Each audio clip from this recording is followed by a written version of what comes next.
Первая группа паломников, желающих совершить хадж, отправится из Ингушетии в Мекку в середине августа. Об этом на встрече с главой республики заявил руководитель организации «Иман Тур», официальный представитель туроператора «Хадж-миссии» России Ахмед Теркакиев.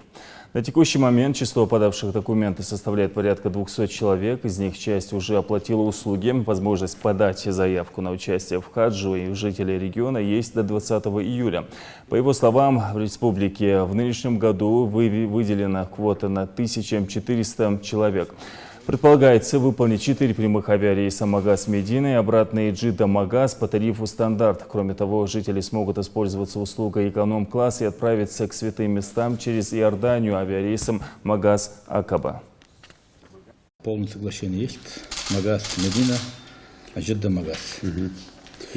На Духа-Хули мы можем... На Духа-Хули можем. Хорошо. Даху Магас-Акаба, Иордания.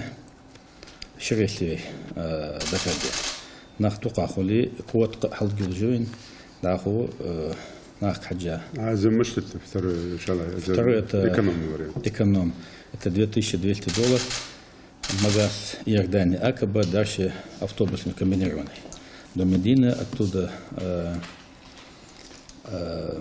Мекку, обратно с Мекки. Иорданию, оттуда самолетом, обратно Магаз. Наха кяш хотелось бы списка жолжи на сегодняшний день около ахчхадана парфля абаха около 200 собой.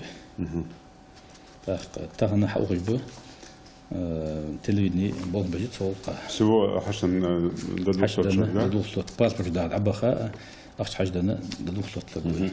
Это на данный момент.